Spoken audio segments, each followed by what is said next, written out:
Welcome, welcome, welcome. Hi, guys. This is Monkey in the Morning. I am your host, the Ranting Monkey. Hope you're having a good one out there. I don't even know what day it is. I've lost track of the days. Is it like Wednesday? What day is this? I'm having a good hair day. I'm having one of those monkey has gay hair days. I took a shower and just dried my hair with the towel and then just pushed it back out of my face. And I was going to the bathroom right before the stream, and I looked in the mirror on my way out, and I was like, "Damn! It looks like my hair was professionally done." Ah, now if it would just stay short all the time, so I didn't have to mess with it. Yep, that's how I'm starting the show. Telling you about my gay hair. How have you guys been? It's been a couple of days. No good reason. The first day I was in a lot of pain, and then yesterday my sleep schedule is so fucked up right now. I'm taking like 2-hour naps every couple of hours, and by the time I was ready to do a show, like I got to take a nap first. I got to nap before I can nap. So we're here today to catch up on a few stories or talk about other ones. I don't have a whole show planned out, so to speak. I know a couple of things I want to talk about. One of them is AOC.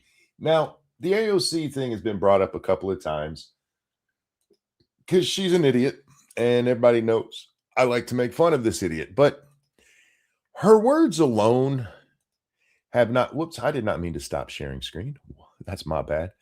Her words alone have not been enough to really inspire me to talk about her because I find her so just absolutely moronic. But the Piers Morgan, at least part of this clip, it made me want to talk about this evening. Before we begin, I would like to say thank you to Chaos One, who sent me a message to see a video over on X that says it's full of my favorite things. They know me so well. There's lots of midgets in the video. It's from the Philippines. Some guy went over there and he was just he had a great time and showed some of the stuff he saw there, including like Elvis impersonators and of course midgets. So thank you, Chaos One. I appreciate that. I don't know why you couldn't send me a message. Remember, guys, if you want to send me a message, I had to lock down my messages just from the spam. I didn't get hate comments or anything. Despite who I am and the kind of shit I say, I don't get very many hate comments. I would expect more. But no, it's just mostly women apparently who want to steal my credit card. I'm sorry. They want to hook up with me. Yeah, that's what I'm totally going to give you my credit card information because you sent me an ill-worded, "you're the kind of guy I could love" message on Twitter. But anyway, I was getting so many of those that I had to lock down my DM. So if you do want to send me a DM, get my attention so I can follow you so you can send me the DM. Just tweet at me. I'll eventually see it. Anyway, so AOC has this community, has her foreign policy coming out party is the best way that I can kind of describe it. Darth Mondo, thank you. It's my birthday. If you can use one of the many cat pictures I've sent you of recent, I spent my 39th birthday shitting blood. Ooh, my birthdays always suck. Carry on from this cheesy message. Cheery message. First, I have to say, happy birthday to you. Happy birthday to you. Happy birthday, dear Darth Mondo. Happy birthday to you. Happy birthday, sir. Hope you had a good one.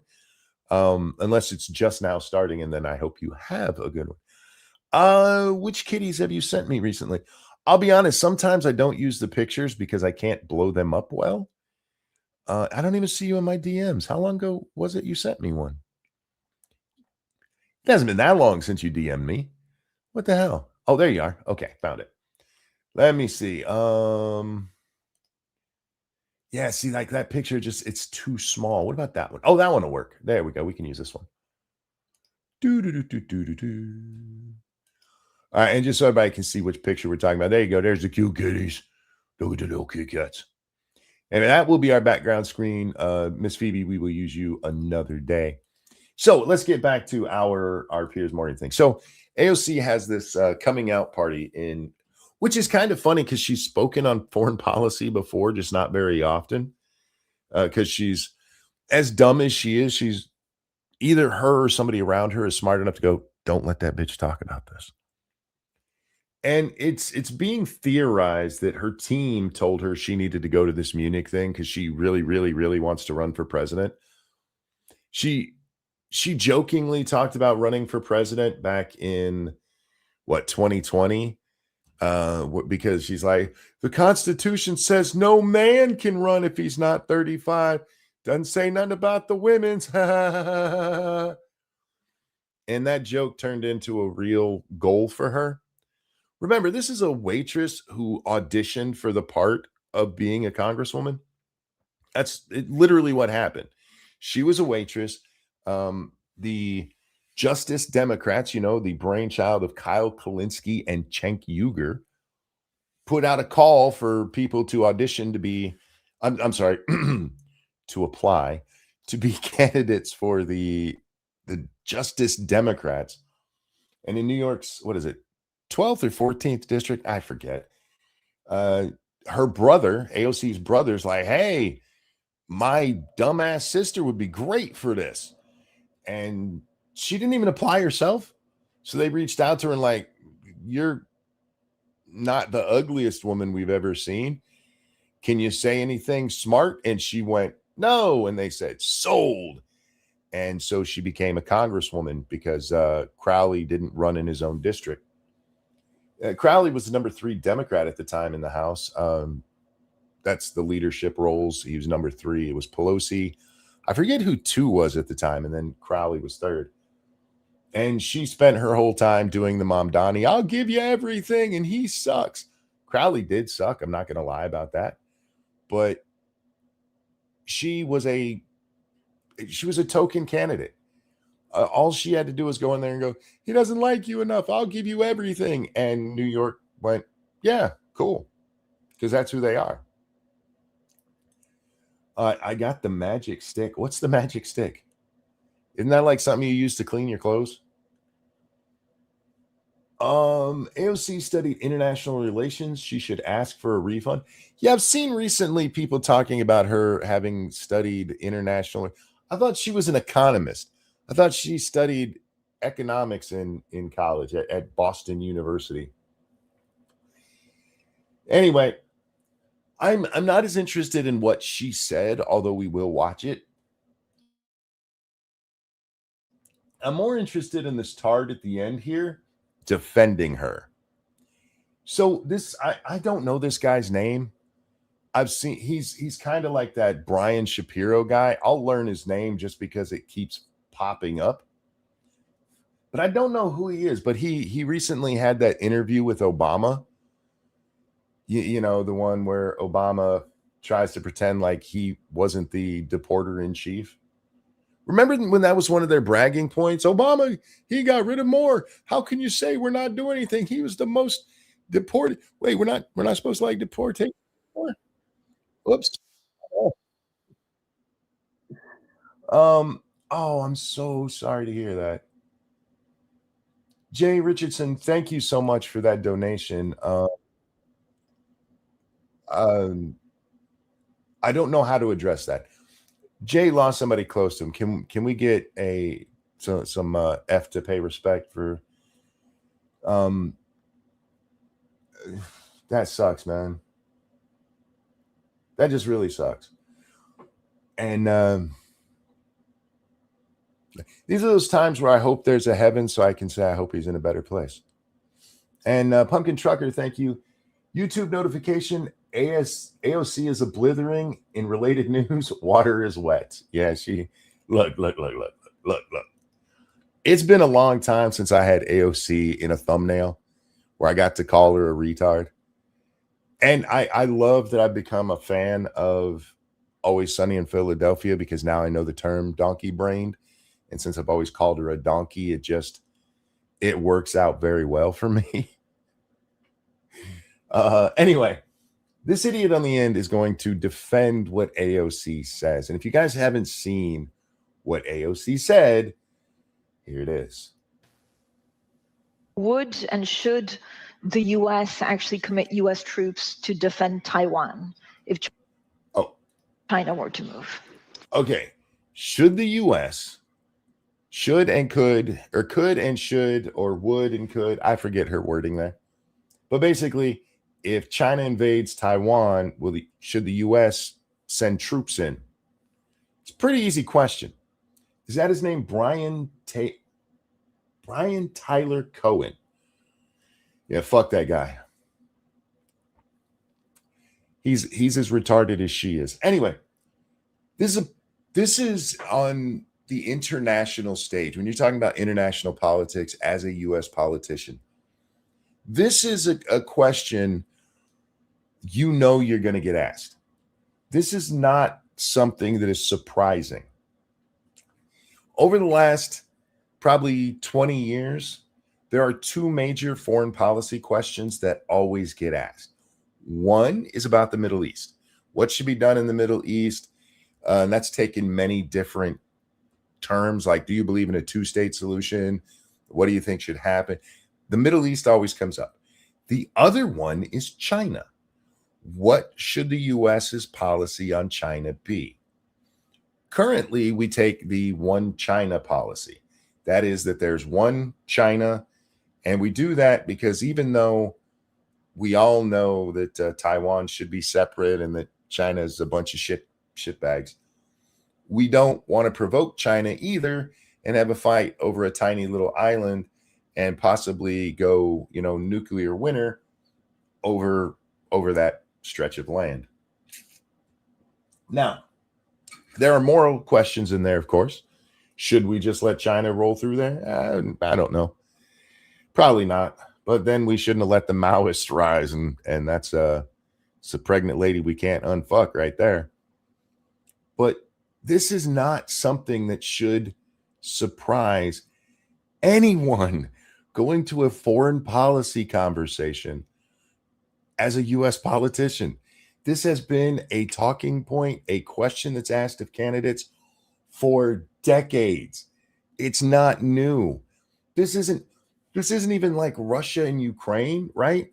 Which is a relatively new thing. When the Russians invade Ukraine, I mean, yeah, you can point to how this has been building up for quite a while, but not like the China-Taiwan thing. The China-Taiwan question was still going on back when Ukraine was part of the Soviet Union, for fuck's sake. But no, she was absolutely flabbergasted. I'm going to let this play, at least the beginning part of it, without pausing. Please understand the dead air here. It's not me. Here we go. I think that this is such a, I think that we don't have a bad cell phone connection here. This is her trying to think of an answer to one of the most asked foreign policy questions in the United States. I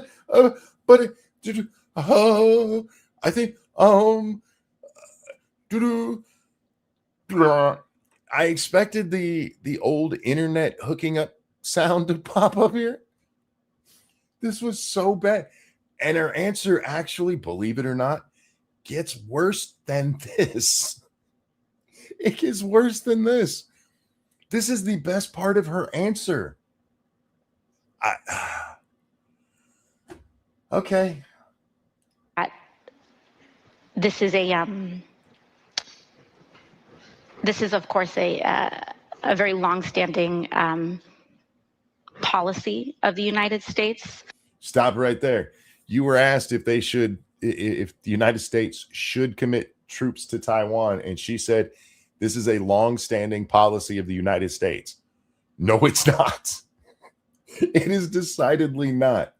The United States' long-standing policy is Taiwan is part of China. We have the one China policy.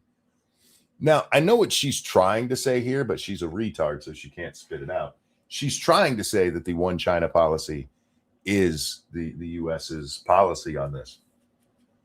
But that's not what the question was.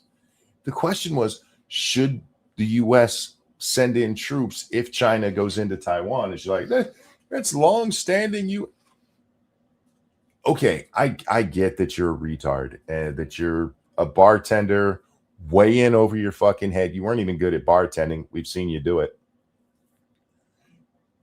But this is something that your staff, this should have been like number one on their list of talking points. Strategic ambiguity. No, we don't have strategic ambiguity. That is something I've heard several people talk about in this. The United States has an actual policy on this, and it is the one China policy. If China goes into Taiwan, on paper, we ain't doing shit. On paper, it's their land. The only way we would get involved is if it was like we said they're like using chemical weapons against their own people. What's up, Jack? How's it going? You know, living the dream. Oh, good. There is something to the notion of strategic ambiguity, but we really do. We have a policy on this. And what was that noise? Oh, sorry, my phone went off. Oh, I thought Jack just saved the princess. I might have. I mean, you never know. I'm an enigmatic individual sometimes. He found a new heart, so now he has more health. Yeah, I doubt that. Sitting around getting fatter. Thank you, Pumpkin Trucker. Holy shit, you ain't back in the bar's bathroom, and it ain't a cock. Spit it out. Yep. Spit it out already. Thank you so much. Yeah, right? Yeah, she's a little gibberish machine, isn't she? Have you seen this answer in its entirety? Yeah, it's ridiculous. Fuck. Her stammering, it literally was the best part of her answer. Now, again, when it comes to the strategic ambiguity, a lot of times when politicians answer this question, they will mention that we have the one China policy, and then they'll say something like, but we can't just let Taiwan get run over, or say something like Taiwan is an important U.S. ally or production facility. Let's call it what it is. But we actually do have a national policy on this that, as far as I know, hasn't changed. In fact, Biden's people kept having to go out and be like, we didn't mean what he said, because he kept talking about defending Taiwan. How many times did they have to do that? Like 4 or 5? Over a 4-year period, they had to go apologize for the president repeatedly. They do make a lot of chips. They absolutely do. Yeah. Look, strategically, Taiwan is important to us. Oh, but yeah, national security issue. Yeah. Mm-hmm. Anyway, so she just said something really stupid, Jack. She just said that she didn't mean to say it the way she did, but she just suggested that it's longstanding U.S. policy that if China invades Taiwan, we'll send troops. God damn, this woman's an idiot. You know what happened here? What happened here is that her team did put together a packet of papers on foreign policy talking points, and one of them was on China, and it said the longstanding U.S. policy is the one China policy, and she only retained the first half of that sentence. That's it. That's what happened here.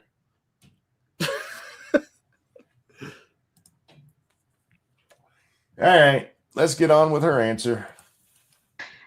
And I think what we are hoping for is that we want to make sure that we never get to that point. And we want to make sure that we are moving in all of our economic research and our global positions to avoid any such confrontation and for that question to even arise. Okay. Yeah, we'd prefer Taiwan not be invaded, but the question is, what are you going to do if it is? Avoid the question.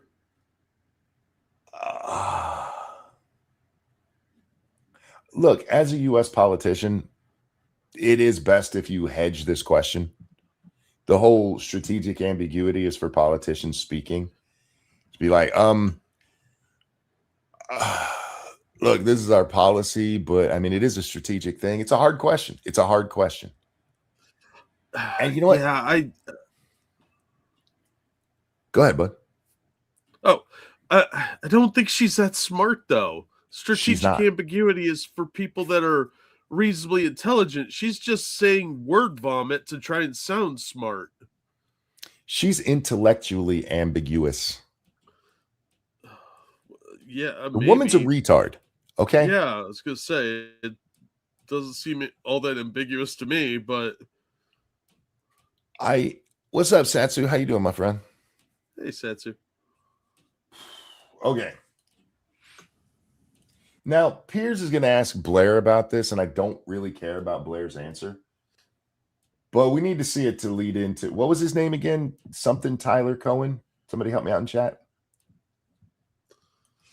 Do you know what, Blair? I still have absolutely no idea what she was trying to say there. I don't think she had any idea what she was trying to say there. Do you have any idea what she was trying to say there? I know it. Brian, thank you. Brian Tyler Cohen. I'll try to remember. Brian. Okay. Anyway, she was trying to say, please don't ask me questions. I'm stupid. Go ahead, bud. Thank you, Darth Mando. If you want the honest answer, what they would do, blame Trump and do the opposite of whatever he wants. Yeah. Pretty much. Not really. And it's a bit scary amidst all the people on the left floating the idea of AOC being the next candidate in 28 and vying for more power. That's a little scary to me. Can anybody point to something intelligent that AOC has said? Ever? Or just ever? Now? Just ever.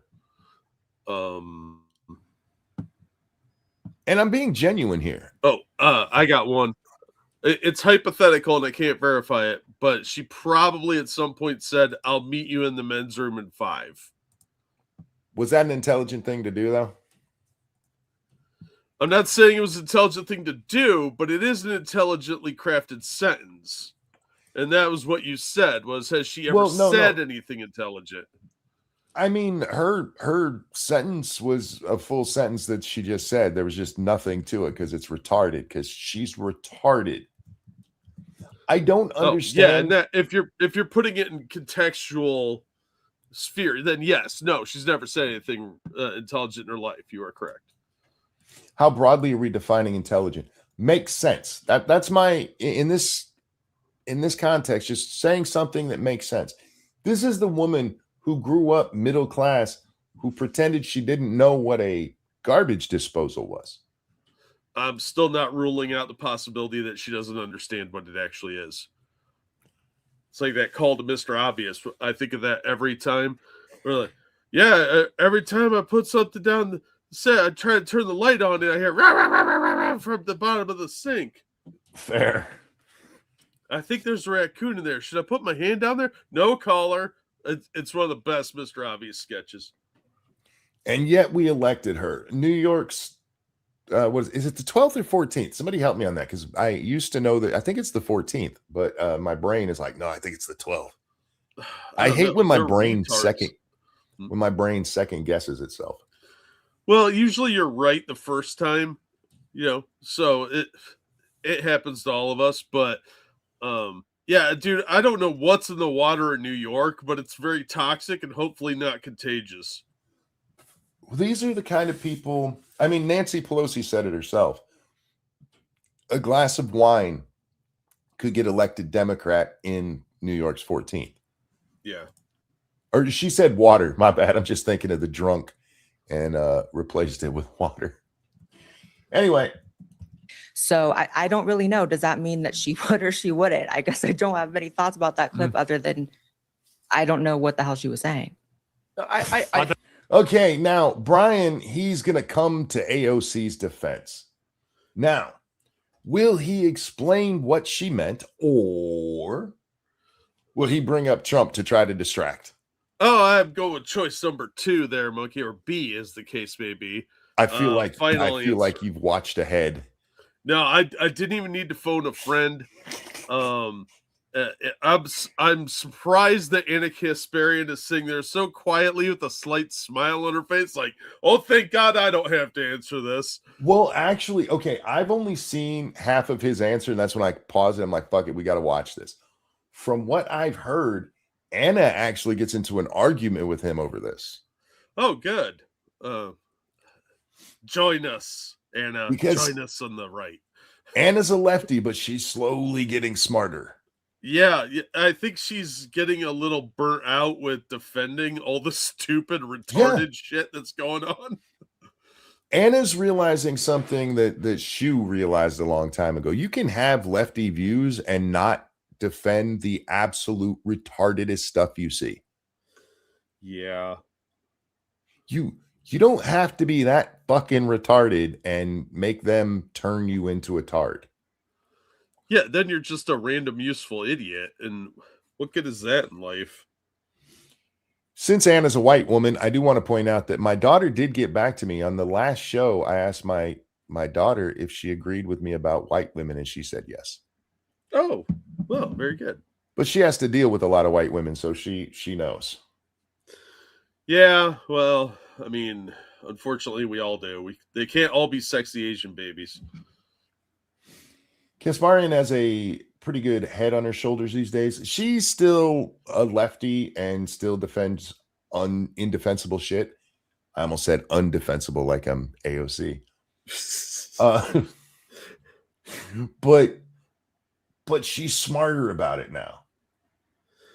She is definitely getting more aware of the propagandizing that's going on, especially after the Rittenhouse admission.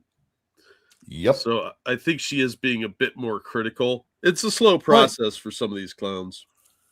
Blair's turning into Michael Jackson. That's what too much plastic surgery will do to you. Yeah, at least she doesn't have the weird Botox lips that make them like all puffy looking. That's too uncanny valley for me. She's getting there. Yeah. Anyway, Anna, the truth about what happened with Anna is what happens with so many on the left. She got attacked by them over nonsense. Yeah. Oh, that whole homeless man thing was so ludicrous. It was fucking stupid. They blamed her for being racist, and she didn't mention race at all. Well, when you're talking about the poors. She said homeless, and all the Democrats went, must be a Negro. They literally pulled a Biden, you know? Poor kids are just as smart as white kids. Well, that is their view of black people for the most part. I mean, the fact that there's any successful black people is an anomaly to them. They think of them all as like dumb and poor. I love watching those interview on the street videos where the guy's going around like, can black people get IDs? You know, simple questions like that. And they're like, oh my gosh, no. But every black person he interviews has an ID. Every one of them, like, yeah, it's right here. Yeah, like I'm not retarded. Not only did they have ID, they had it on them. Yeah, like a normal person would. But these elitist types are so blinded by their ideology, they can't even conceive of that. Like that one bitch, was it Hochul that said black people don't even know what computers are? Yes. Well, that's the type of stuff I expect to come out of Tyler's mouth here. Ex-girlfriend Eve cheated on Ra. Thank you so much. Piers Morgan's wife gets around. What does she? Gets around at he's okay with it. Is that real? Does his wife cheat on him? I know nothing about that lore, so I have to take your word for it. If he's okay with it, all I'm gonna do is make fun of him for it. So, like with Idubbbz. Oh my God, did you see the Idubbbz clip in the latest Pegasus video? No, sorry, in Bering's latest video. Yeah, Bering's video was hilarious. Fuck. Did you see Sugar Tits video? That was disturbing. I have not seen Tits' video yet. Oh man, don't eat anything before you watch it. In the Bering video, guys, Idubbbz is sitting there with his wife on stream, and his wife starts talking about how men with big wieners aren't good in bed, which puts Idubbbz in the uncomfortable position of either having a big wiener and not being good in bed, or a little wiener and just knocking it out of the park every time. Yeah. And honestly, do you really want a chick that has that much of a lexicon of cock to draw from?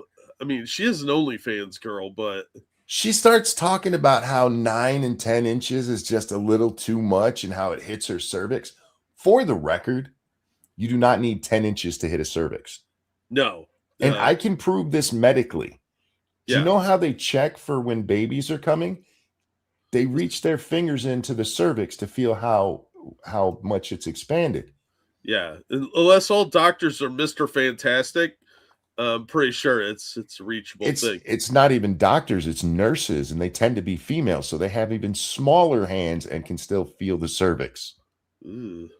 If you're hitting the cervix, there's one of two problems. Either your dick is kind of shaped just right to hit it, or you guys are in a weird position that's making it bang on it over and over again. Yeah, generally the vagina will stretch a little bit too, so that doesn't happen. But Idubbbz, he gets shit on by his wife on air constantly, and he just takes it. There's a conversation to be had about that. I mean, this is something that even sex researchers have talked about, that guys who show up with a big one just are like, I don't have to work for it. And so they just put it in the hole, ram it a few times, and they're done. And like, you enjoyed that, right? But you don't put your man in that position. You know what I mean? Like, that is such a, if you want to have that conversation on your own with your audience, Anissa, by all means do so. But don't do it with your man sitting there where he's in the awkward position of having to confirm which one of those he is. Yeah, that sounds like something you should have behind your paywall on your OnlyFans. And he tries to play it off and go, I guess I'm just bad in bed. We've seen you in spandex, homie.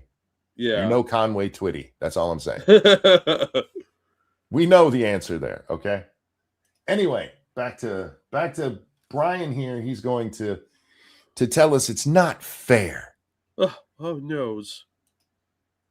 I don't think she I knows. think that's super unfair. I think that's super unfair. I think what it's super unfair to point out that what she said made no sense. It's not just unfair, it's super unfair. Because all Blair said is, I don't know what she was saying, and I don't think she did either. Yeah, and I agree. She seemed like she was flailing for an answer. AOC has not come out with some super deep China policy discussion since this. She's just been mad that people have been laughing at her for it. what she's basically being asked here is if the U.S. should like engage in what may be tantamount to a war with the other biggest global superpower. No, it's literally what she was asked. Should the United States commit troops if China invades Taiwan? What she's basically being asked is if we should go to war. She wants to be president. That's a question she should fucking have an answer to. What? You're crazy. The president being commander-in-chief and all. Oh, that's a silly hypothetical for a presidential candidate to be forced to answer. He's making this. This is why I pointed out, guys, that this is not a new question. This is shit that goes back decades. This question has been asked of every politician who's run for president in my lifetime. But they bamboozled her with this question. It's unfair that you treat it like she should have an answer to this. You busted out bamboozled. Nice. Bamboozled. On Earth, and like that's not an easy what she question. was asked. Yes, that's not an easy question to answer, and I actually think nobody said it was an easy question to answer. Yeah, life's full of difficult questions, you dumb shit. If she wants to be president, she has to be able to answer difficult questions. And Monk is an old monkey. You're not wrong. You're not wrong. And it's not even that difficult of a question. There's one of two ways you can go on this. You can give your actual answer, what you truly believe, or you can give the United States' official policy. Neither of those should be hard to reach for somebody who's been in Congress for half a decade and who's thinking of running for president.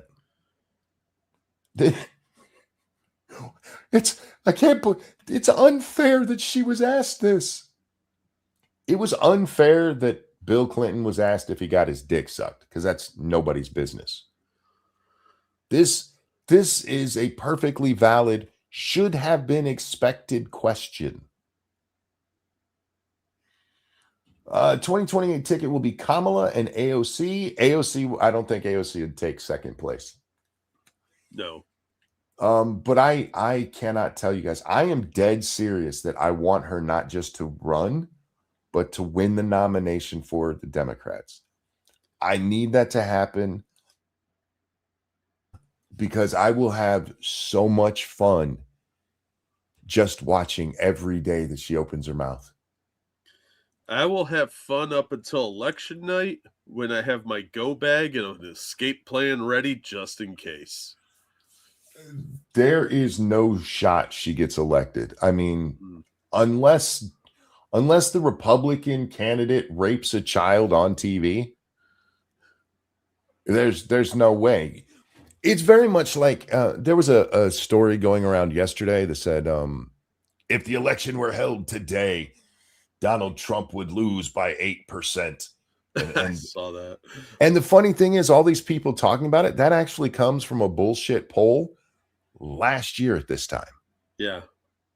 I mean, it didn't get as much coverage back then because, one, it was a bullshit poll, but two, the idea that a month into Trump's presidency, everybody was like, oh my God, I can't believe that I voted for him, was nonsensical in the extreme. So what they did is they just repackaged it. And in the story where they're repackaging it from, literally the only thing they did was change the date on it. So it actually says in the article, even though Trump was just won the election 5 months ago, which at the time, it wasn't even 5 months ago. It was only 4. But that's still in the article, and they're all treating it like it just happened yesterday. Well, anyway, look, propaganda is a sketchy thing. It's a hell of a beast, ain't it? It is. But anyway, back to Brian here. There's nothing about this question that should have surprised AOC. The China question has been a big one for a while. I told you before, it's pronounced China. When we were talking in the lead up to the Ukrainian thing, our question was, who's going to invade first, Russia or China? Yeah. And that was what, 3 years ago, 4 years ago now? Yeah. Around that. But AOC, she shouldn't be expected to have answers to questions, especially questions that have been asked 1 billion times. All right. Yeah, she stammered in the beginning, and God knows that we've all stammered in the beginning of difficult questions. But I think, once again, her stammer was the smartest part of her answer. He's stammering right now. Her first 15 seconds of her answer was the most intelligent part of it. Look at the faces on the panel. Yeah, whoever this blonde lady is doing this like kind of smug smile of like, you're talking out your ass. Blair looks bored, and Anna's like, oh, dude, what are you doing? Yeah, Anna's face is priceless here. Ex-girlfriend, thank you again. If Trump watches Iran, he is done. What do you mean he's done? He can't run again. And there's nothing to botch with Iran. There's a great video on what's that guy's channel? I can't think of the name of it now. But it's talking about the last time the US and Iran really got into it and our proportional response. And we wiped out like half of their navy in about 2 hours. That's probably because all their boats are so small, we had to find them. Yeah, Iran poses no threat to us whatsoever. Yeah, even And- if they did have a nuke, they don't have the capabilities of even taking out a major city in the U.S. It won't even reach the U.S. unless they steal a Russian rocket or something. And China and Russia aren't coming to their defense against us. Not at this point. No, they can't risk it. They might send them a couple of drones or something, and we'll just shoot those down.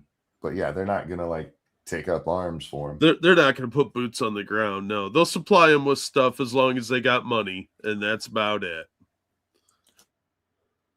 All right. I think that her answer was that we need to engage in diplomacy so that it doesn't get to that point is a perfectly acceptable answer. And frankly, no, it's not.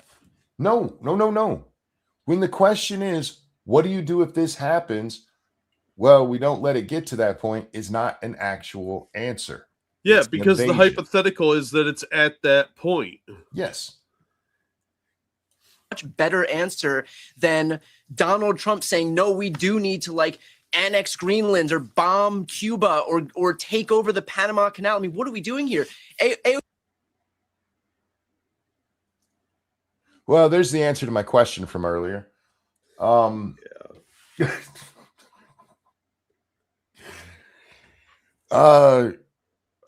What the fuck does Donald Trump wanting to take over Greenland have to do with AOC's shitty answer? Orange Man's bad. AOC gave a perfectly reasonable example, even if it wasn't as clean as we would have all hoped, a perfectly reasonable response, a diplomatic solution in the face of an administration. No. Wait. She gave a diplomatic solution by saying we won't let it get to that point in response to what do you do if it gets to that point? That is not a diplomatic solution. You can't rewind time, retard. Once you're at that point, everything you should have done beforehand is out the fucking window, homie. Yeah, it's all irrelevant at that point. Because you're in this position.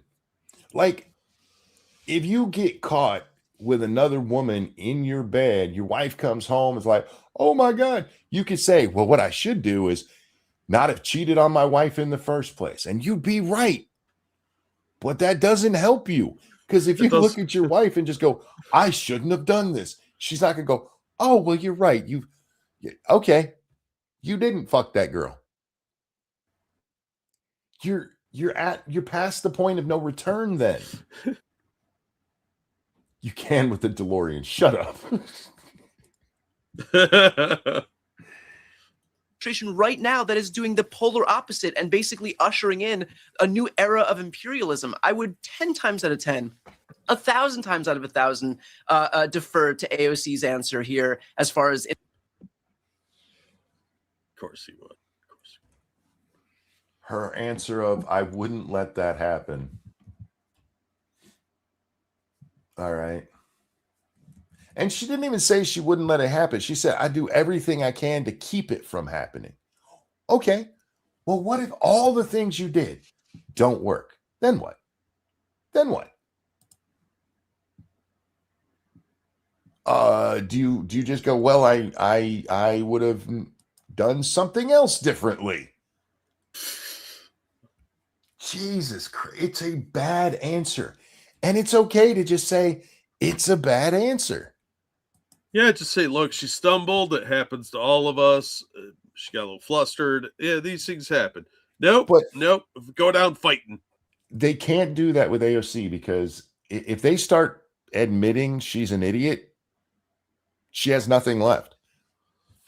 She's not cute. She's not funny. Smart is all she has left, and she's not smart. Yeah, I was gonna say, let's not get carried away. She's not cute enough to be this dumb. International relations go than what we are currently living through in this very moment.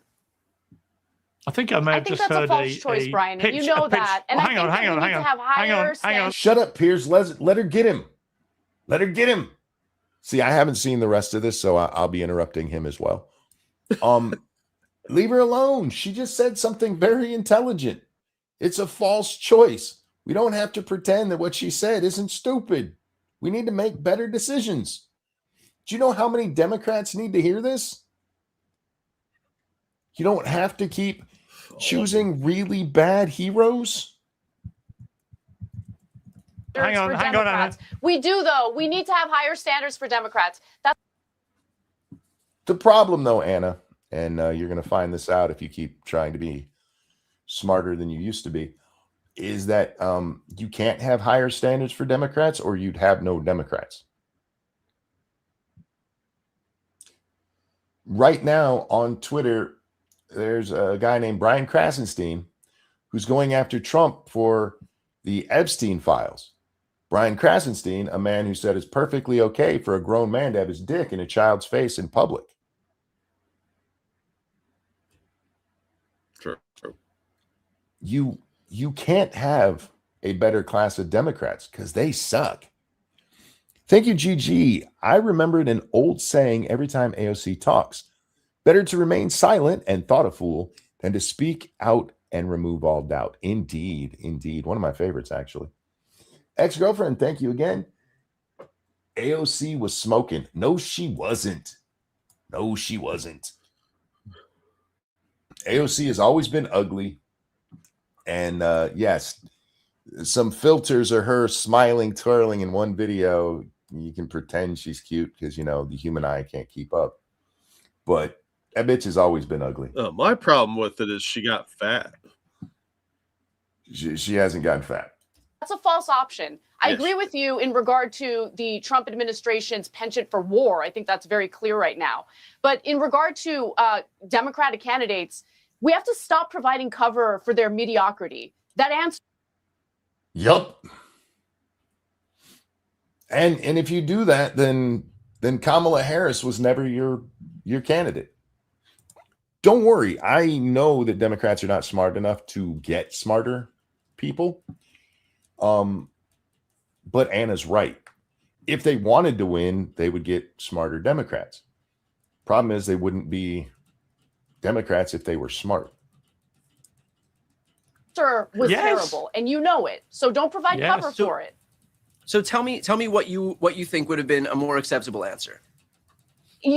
Well, a sensible answer would have been exactly what you said, which you claim she said, but she didn't say that. You read that from her statements, but her statement was more than just clamoring. It was just a bunch of word salad nonsense because she's not an expert on foreign policy. This is a weak spot for her. So this. Oh, I got to correct you right there. This is not a weak spot for her. This is par for the course for her. She doesn't have a weak spot on foreign policy. She's a fucking retard. This is a woman who said out loud that the problem with some people is they're more worried about being factually correct than morally right. That's what the bitch said out loud, is that people are worried about being factually correct. Now, Monkey, to be fair, all of the spots are weak spots for her. That's my point. This is par for the course. This is expected. If she gave a good answer there, all of us would have been like, wow. Nobody was surprised she said this retarded shit. Not even Brian here was surprised she said this retarded shit. This is an area where she should have done a lot more homework before deciding. You don't even need. Oh my God. You're kind of doing the same thing right now, Anna. You're covering for her just in a completely different way. She's just ignorant of it. There's no reason for a U.S. politician to not have an answer to this, especially as one who's looking to be president, who wants to run for president. This is not out of the blue. She wasn't asked about some weird conflict in Tanzania. She was asked about one of the most common things our politicians are asked about on the foreign policy stage. She has a team of people who put together research for her on this. And she couldn't answer the most simple question. I suspect AOC is a lot like Kamala Harris, and that if she doesn't understand something, she gets frustrated and tells people to go away. I think she's a lot like Kamala Harris, and that she's a fucking idiot who has risen above her station because she's a girl. That's it. But anyway, she's also a minority. Yeah, but nobody really pays attention to that with her. To speak at the Munich Security Conference as she did at this panel. She didn't know what she was talking about. She was blindsided by the question, and it doesn't look good. Let's just be honest about it rather than providing cover for it. That's what I'm saying. Because look, 100%. Honestly, the quality of candidates has been really bad lately, and it's because of this like left versus right media structure where the left provides cover for left-wing candidates, the right provides cover for right-wing candidates, and in the end, the American people suffer because we get nothing but mediocre, terrible candidates. She should have done better. Okay. I hear what you're saying, Anna, and you're not necessarily wrong. The right wing does the same thing with their candidates. Like Marjorie Taylor Greene was a fucking disaster. Lauren Boebert is a bobble-headed bimbo, but they don't have the same cover because right-wing media has a much smaller space. And in the mainstream media, those people, AOC or MTG and Boebert and their kind of ilk, they get blasted all the time. When has that ever happened? When has that ever happened to anyone on the left? I'll wait. When has it come even close? She is right, and maybe this is why the right has been able to mostly avoid this shit. There's only a couple of morons in office who just can't help but point out what morons they are on a regular basis. But when it comes to the left, it doesn't matter what they say, how badly they say it. Joe Biden literally got up there and said, if you don't know if you're voting for me or Trump, you ain't black. And the media went, what? That's not racist. What do you mean? What? Did you know Trump's racist? Oh, yeah, Trump. Yeah, Trump. Look what Brian did here. What was AOC trying to say? I don't think it's fair. Trump sucks. That is the mainstream narrative. So Anna, I hear what you're saying about, right wingers and stuff, but the scale is not even close. I completely agree. Brian, I want to ask you a question to end on, because I looked at the prediction markets. Polymarket has a big market on the Democrat nominee for 2028. Gavin Newsom is on the lead at 28%, followed by... As of right now, Newsom has the nomination. Just going to throw that out there. I know a lot of people are going to disagree. There's a lot of people who think Kamala, because Kamala is leading in the polls right now. But that doesn't mean shit 3 years before the election. AOC on 9%. So she's the second favorite in the prediction markets to be the nominee, which is why everything she says is significant and important. Then nothing AOC says is significant or important. Yeah. Josh Shapiro, Kamala Harris, John Ossoff each on 5%, Pete Buttigieg on 4%. My question for you, just to round this off, Brian, is the thing I felt when I was watching your interview with Obama, and I would have felt it if you'd interviewed Bill Clinton, is that the Democrats in those two guys had really skillful political leaders. I will give that to Clinton. I will not give that to Obama. Obama was the recipient of the most positive press coverage of any president in history, and certainly in modern history. Nothing.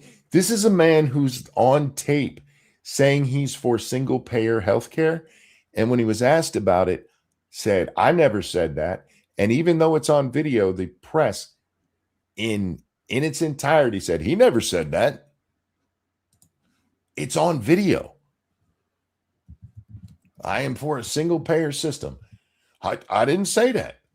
You can't really compare Obama. Obama was not skilled politically. He was the beneficiary of a press that went, ooh, he's black. We better not say anything bad about him. And if anybody does say anything bad about him, you tell everybody it's because he's black. That's literally what happened with him. Yeah. If they had done that with Jesse Jackson, he would have been president. Yeah. Yeah, that's true. Literally no amount of criticism. This is a man whose head of the IRS comes out and tells us that they're using the IRS to target political enemies. And the press came out and went, it's just some dude in Cincinnati. And the press went, yeah, that makes total sense to us. Obama should have been impeached for that. There's several things he should have been impeached for. Yeah. Why does Monkey listen to his lying ears? I can't help it, Lion. It's all I got left. My eyesight's going. Right? You may not have agreed with everything they did, and I certainly don't in many cases. I'm more aligned to Clinton than Obama. But they were very skilled politicians. Two of the most gifted, I would say, in modern American politics. And even their opponents would see that alone. This is a glazing of Obama. If you actually go, this is the man who, when his teleprompter went out, went if. And a lot of people talk about how good he was as an orator. He wasn't actually. His cadence was horrible. I hate the way he talks. That really stunted way of speaking. It's very robotic. Something off-putting about it for me. Obama has been so lionized by the press that even now, I know he was gifted at what. No, he wasn't. Go watch. Go look at what actually happened. In today's world, I'm not sure Obama gets elected. Now, being Obama, sure he would again, because Democrats would be like, oh, our black Jesus is back. But if he had to run as an unknown, as he did back in 2008, he doesn't get elected because social media destroys him. Because he's easily destroyable, because he was a shit candidate. Grudgingly concede that. I just don't see anything of that caliber in the Democrat ranks now. And one of the issues that the Democrats have with Trump, and you know what? You guys looking at Obama as though he was so great is to your detriment. Clinton was good at this. Clinton was good at reading crowds, reading the polls. That was what Clinton did smart with, and what made him a good politician is he ran everything as populist. And if you do that right, yeah, that's very well, especially if you can sell the sincerity of it. You can't do that by just reading off the teleprompter when you're actually challenged. Trump is they have not put anybody up to beat him. You know, Kamala Harris was useless. Let's be honest. The fact that she's running again is extraordinary to me.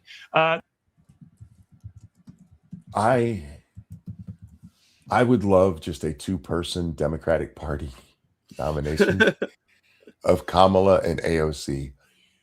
Do you know how many times I would orgasm during that debate? And it has nothing to do with the looks of either of those women. Just the absolute joy I would have in that much concentrated stupidity in one place.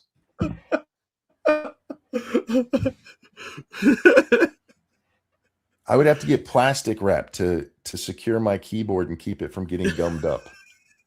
Oh my God. A joygasm. Absolutely. Absolutely. The fact that we're heading into the midterms where the Republicans will probably get a good beating does not mean, to me, that they will lose the next election. You could easily see a J.D. Vance or somebody like that winning the 2020 election almost by default. I don't look. I think the Republicans are going to lose in the midterms, just based on history and the fact that that's what the press is really, really pushing for. I also think we're going to see an uptick in Democrat violence here in about 2 months, 2.5 months at this point, as they need to shift the rhetoric, because the ICE thing popped off too quickly for him. It's too far away from the election for it to matter. Ex-girlfriend, thank you again. You think Songbird John was good? Who did you take from what I've said there as was good? The only person I said was a good politician was Clinton. Default being the Democrats cannot find anybody that can actually energize the party, energize America in the way that Clinton and Obama did. Would you concede that? Let's just take that. Look at Clinton. His whole thing was about fixing the economy, which actually wasn't broken when he took office, and changing things for the better. He ran on things. Obama, not as much, but he still had that hope and change. Hope and change is just literally stolen from Bill Clinton's "I Believe in a Place Called Hope." Y'all remember that? Yeah, it's a vague, undefined phraseology that lets people kind of put whatever they're looking for on it. Mm-hmm. So he was able to kind of capitalize that and market that idea. Clinton used to have town halls, and one of the things that he was preaching at the time, largely because of Ross Perot, was running the government like a business. Yeah. He would go and give these town halls and talk about, look, if business was run like this, we wouldn't allow it. So we got to run it more like a business where we're getting our money's worth. He was actually running on stuff. Democrats today. Go ahead. He was able to adapt where Obama just spoke in vague platitudes. Democrats today are literally running from the things they believe in. They go watch Kamala again. Go watch Tim Walz. These are two people who were questioned about their own fucking records, and they're like, "What? Huh? I didn't do that. What do you mean? What you talking about? How dare you suggest that?" Comrade Kitty, thank you. This jizz session was brought to you by Ranting Monkey. Remember to like, share, and subscribe, and donate for the keyboard protector. Thank you so much. Remember, it's only if Kamala and AOC become the two nominees. The only thing that would make that better for me is if Eric Swalwell runs again too.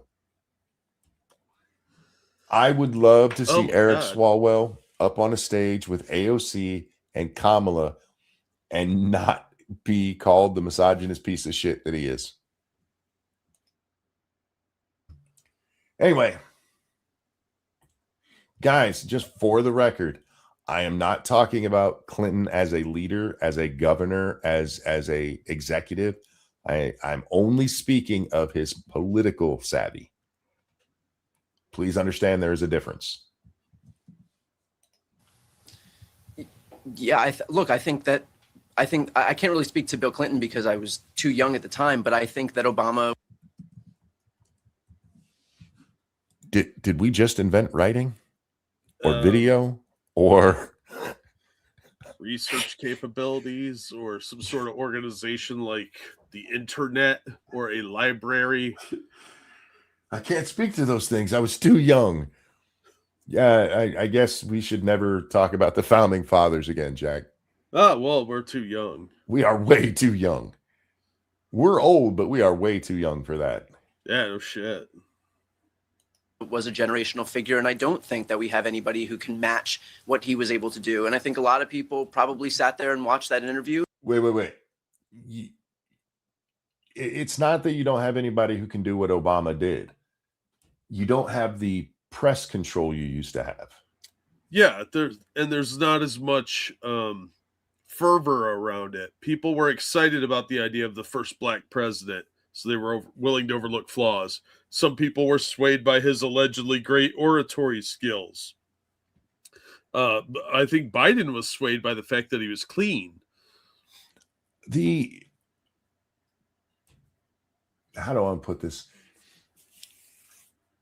You could do, or you could have somebody like Obama, because we heard the same things about Kamala Harris. She was just look at her in the Senate. Look how well-spoken she is and how she goes after and she just gets out there and gives answers.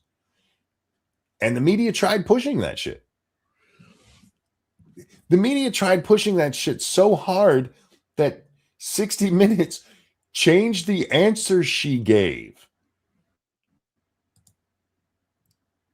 The same exact thing was done with Kamala. It just didn't work anymore because of social media.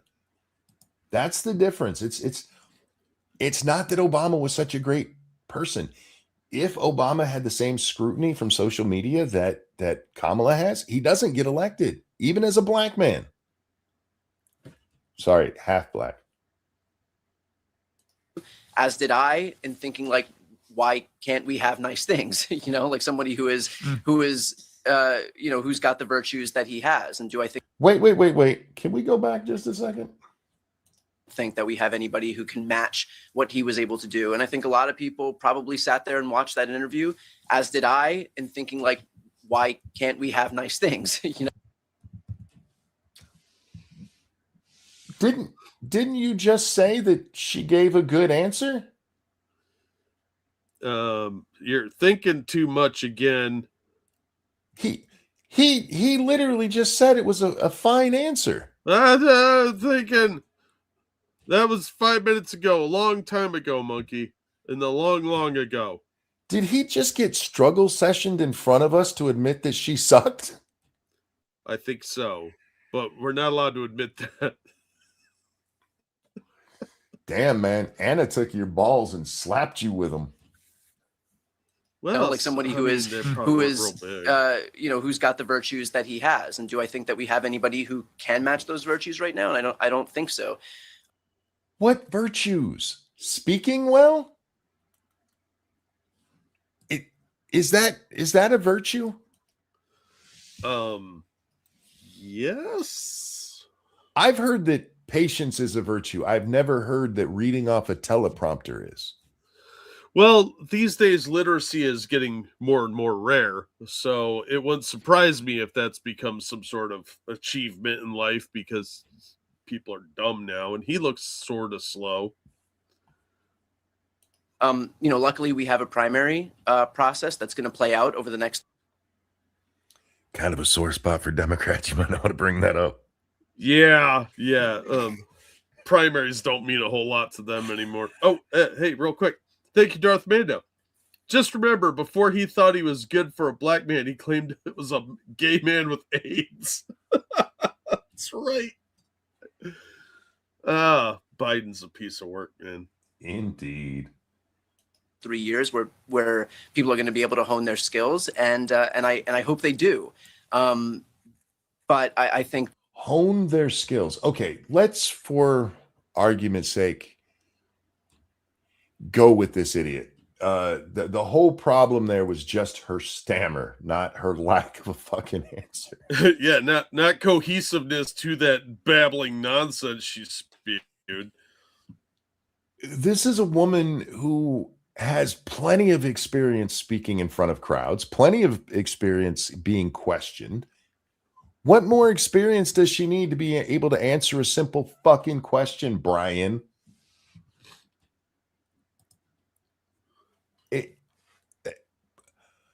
I am at a genuine loss at the kind of thinking. Anna's going to find this man and beat him to death because he is their problem. She's not wrong about them needing better candidates, and they're never going to get them when an excuse like she just needs more practice is his fucking answer.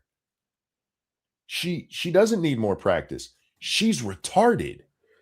Well, that's the problem with the dumbing down of everything and saying everybody's equal. You eventually lose any kind of merit. So somebody like AOC, they have to defend at all costs, because to say that she is bad at something means that she's inferior, and then you run into all the identity politics problems that come with that. So he, by the mantras that they're taught, has to defend her and just say, well, she just needs some more practice, as opposed to she's incompetent and dangerously stupid, because they're not allowed to say stuff like that. You're not wrong. I know, I'm awesome. Right before this, I watched the new Star Trek and then Disparu's breakdown of it, and I saw that earlier. Yeah, it just hit me that you're absolutely right. They have to defend her, because if they don't, then women fail. You know what you could do, homie? You could go find a smart woman. Yeah, but they have to find a smart minority woman, because in order to replace her, they have to find somebody that falls into their stupid commie logic. And that's going to be difficult, because you have to have a little bit of brain damage for that. Yeah, I mean, there are Winsome Sears out there in Virginia, smart black woman, but but she's not no commie. Didn't have the commie politics. Yeah, and Winsome should have won. She should have. That's all right. We'll get to Virginia in a little bit. I mean, there is a reason that Obama is a generational figure, and that it's not that easy to just have some. Do you think if you just keep saying generational figure, it's going to have some meaning? I think he does believe that. It's a buzzword. You know, they test out these phrases with their friends and with focus groups. So of course he's going to latch on to one that he's heard recently or that's been floating around. And they always do this. We see it all the time. It's really annoying. Obama is in the annals of history. He's going to be remembered as the first black president, and that's it. Because he's not a Roosevelt, Franklin, or Teddy who's going to be remembered for things they did. Yeah. He's going to be remembered for being black. That's it. Because the rest of his presidency was a fucking disaster. Thank you, Chaos One. He is 100% one of the idiots who defends things being ruined by corporate meddling with the phrase joy and whimsy. I'm not familiar with that phrase. Somebody who can replicate what he did. But he is partially a generational figure, because we whitewash what he did and didn't do. I mean, Blair, if I like dudes, I'd kiss you right now. 100%. 100%. Yeah. Now, they even whitewashed the white part of him. Yeah. Oh, that doesn't exist anymore. Notice how they don't really talk about his hope. They always talk about his African heritage with his dad in Kenya. They don't talk about his grandparents in Hawaii, except in passing to talk about the birth certificate. That they always gloss over that shit. They don't even talk about his mom, who was actually there. They bring up his dad, who never was. Yeah. Let's point to the deadbeat black father, because stereotypes are what? Are you going with those or not, you guys? Jeez. He killed multiple American citizens with drone strikes. You know what I mean? And what he was saying in the interview with you about how, there's some sort of monopoly on the left for, not being on the right for divisiveness or for tearing people apart. I think it's clear to most people, especially lately, there is a sort of realignment happening that both sides are equally as divisive towards each other. I don't know. I think I just gotta stop you there. There might be a realignment of what people are thinking about that, but Democrats have long been the divisive ones. As soon as they embraced intersectionality, they were breaking people into separate groups. They might be like, so we can all come together. But there was a hierarchy of whose issues got addressed. And oddly, it was white women. Weird. Surprise.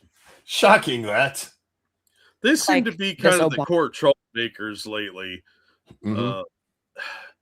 Do you think they're going to form lately. Like it? Wait, no. I hear what you're saying, but no, not lately. Always. No. I mean, like the last 100 years since they had that little party to vote. The whole suffragette movement. I think that's when it really picked up steam. I suspect that's when pumpkin spice lattes were invented. But that's when they first got the pumpkin spice in them. I'd put money on it. But I mean, like, do you think they're going to form a coalition? But you can't blame it on the 19th because they got alcohol banned before the 19th Amendment was passed. No, when the suffragette movement started. With it starting, they still had no power politically. My point is, white women have always been behind it. Yeah, that's true. We blame it on the white guys, but they were doing what their wives told them to, like us dumbass men always do. Yeah, because they got nagged into it, or they're just pussies like Idubbbz. Gigi, thank you. They don't talk about his mom because she was a CIA asset that was used for an operation that ended with an entire group of people being wiped out. I am not familiar with that. That sounds like a hate fact. I have to look into it some more. Much like Justin Trudeau's real dad. Also, the nudes. Wait, there's nudes of Obama's mom? That's embarrassing. Yeah. Huh. All right. Obama, missing the Obama era, a lot of it is fake. Just like you mentioned, Piers, he deported way more people than Trump. I think a lot of it is optics and whether or not you buy into them. Actually, he didn't. I got to correct this because this is something that keeps coming up because Democrats were cheering about how many he deported. He changed the way deportations were counted. And if they were stopped at the border and turned back, they counted that as a deportation, even though it's not. But he put kids in cages, monkey. I know. He did keep kids in cages, and they were so outraged by that they blamed it on Trump. Yeah. Yeah. Nothing like waiting 6 years to blame somebody.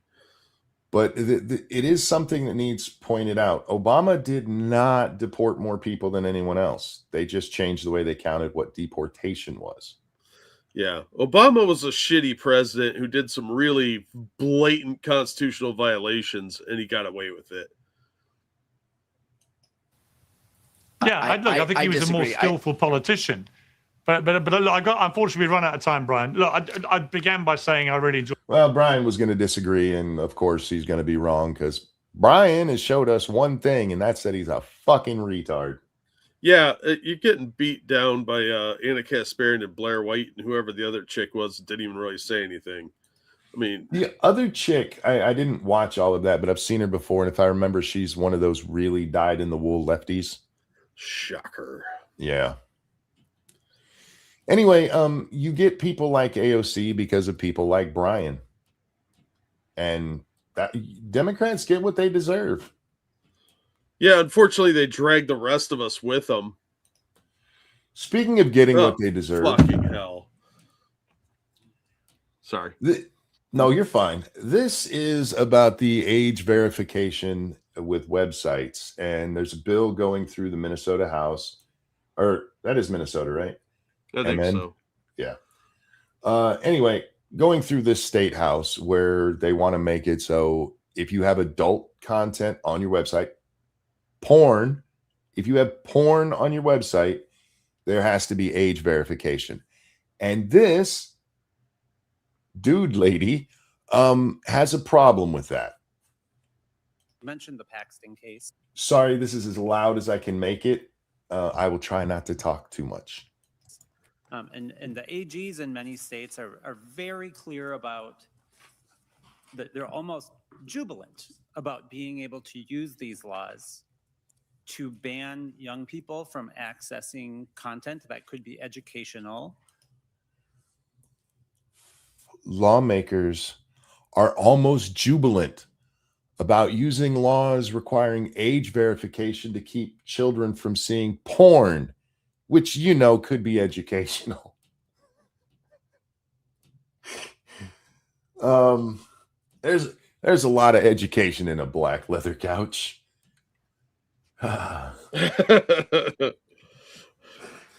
Italian leather sofa. These are not educational websites. They're not blocking WebMD because if you look up testicles, you can see a drawing of some. These are porn sites. And this idiot is like, They're jubilant about keeping kids away from porn because they could learn. But don't worry, it has a reason for this that's totally gonna justify it. If they are queer. And you're a principal, you have LGBT students in your school, and we also know that they're not receiving sex education. That's right, ladies and gentlemen. They're not teaching butt fucking to gay kids in school. So what they need is access to porn. That's what this idiot just said. They put it in more diplomatic terms than that, in more legislative terms. But hey, you're not teaching them how to butt fuck. And so they need to see the porn so that when I find them in a bathroom, they know what's about to happen. I don't think that's porn. I think that's something much more sinister. Hey, you need that education before the forcible sodomy in a bathroom. Oh. Real quick. Thank you, Sarah Dunham. Not only was I naked, I was Timu Betty Page. That does not sound good at all. And I looked up a photograph, and holy jeebus, that chin is pointy. Obama's ma? Yeah. Well, where do you think he got his Joker chin from? This woman. Yeah. Long pointy chins are not typically a black thing. Just saying. That's true. Yeah, that's a honky feature. Anyway, yeah, so these people who don't want you to think that they're groomers think that little kids need to be watching butt fucking so they know how to do it right.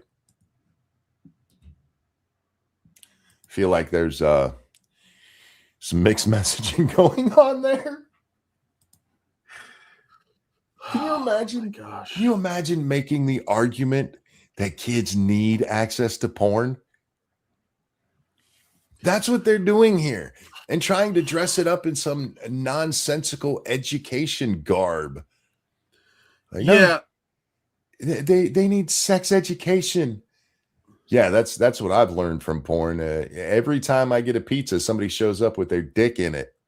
I wouldn't have known that if I hadn't watched porn. You should stop ordering from that restaurant.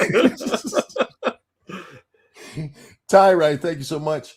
Well, I mean, this is the same person who said Republicans are banning books so salacious or too salacious to read in school boards. Yeah, well, that is one of my favorite things about the whole debate that's gone on over the last several years. Like, they're perfectly fine for kids. Here, let me read you some. Please don't. That's gross. That's not appropriate for a room full of adults. Yeah. I just don't know how you get to the point, how you get so fucking degenerate that you're actually arguing. Look, Jack, you and I grew up in an age before porn was readily available, and we still saw porn as kids. Yeah, it was just harder to obtain. But we've never argued that it was a good thing. Because you shouldn't be showing porn to kids. What's wrong with you? Yeah, that's pretty fucked up. Look, I understand that they're opposed to this for fetish purposes or because there's something on their hard drive that's suspicious. But yeah, I do worry about the requiring people to use an ID online because of mission creep by government officials. That's not the argument being made here. This is no, porn is necessary to the development of children. I don't know where that idea comes from, except from some pervert that wants to show their wiener to kids. Jen says, if the cheese on your pizza is that moist, don't eat the pizza. Yeah. If it's sticky and tastes salty, maybe don't eat it. There's an argument around the country that one of the problems with some relationships is that men get a skewed idea of what sex should be from watching porn. How are you going to argue that and that you need to watch it for education? I don't know what sex ed you guys went through, but my sex ed class, taught us what a wiener is, what a vajayjay is, what the ovaries and testes are, how pregnancy works, how diseases are spread, and that's it. There was no, all right, if it's too dry, spit on it and it'll slide in easier. There was no hands-on. There was no how-to. And none of what I learned in school would be only applicable to straight sex. In fact, some of it would have been more appropriate to gay sex because this is the late 80s, so AIDS is big on the agenda at the time. Yeah. None of us needed to be told how to put tab A into slot B. No, it seemed fairly self-explanatory. It's very self-explanatory. Actually, if you lay down naked together, it almost happens on its own. Yeah, it's almost like it's part of nature or something, that two things that are supposed to form future spawn would in some way come together. Yeah. On their own. It's weird. It's weird how nature works. Nobody understands it. Very mysterious, the nature. We barely had sex ed classes in the 80s. We don't need sex ed classes. Now, I'm all for classes on health, which cover things like disease. I'm okay with that. Yeah. But what, especially how sex ed creeps in with like the stuff I went through, which was very academic, to what it's become these days, where you actually do have things like teen magazines describing how to have butt sex. And that is seeping into the actual curriculum. And they're like, we need to tell them how to do it. You had Jocelyn Elders like, we got to teach these kids how to masturbate because nobody figured it out on their own. Yeah. Well, Jocelyn Elders was a creepy old lady too. I wasn't 12 years old washing my wiener and went, oh, wait a minute. And then did it again and went, oh, my. No, I had to have somebody explain it to me. Well, a lot of this could be resolved with the phrase teach parents to parent. And to actually be involved in their kids' lives, but no, we gotta go straight to kids need porn. I'm gonna disagree with you there too, because I never had the birds and bees talk. I didn't have to have that. No, I mean about internet access. Like monitor what your kids do online. I don't disagree with you there, but I'm talking more about how kids learn stuff. Yeah, I was suggesting this person's point. My point is that the idea that we need sex education is retarded. We don't need it. You don't need your parents. You basically need genitals. Yeah. But there could be an argument for you got to teach them about pregnancy and how, rubbing your stuff together could actually make a baby. They may not understand that, although they'll find out the hard way.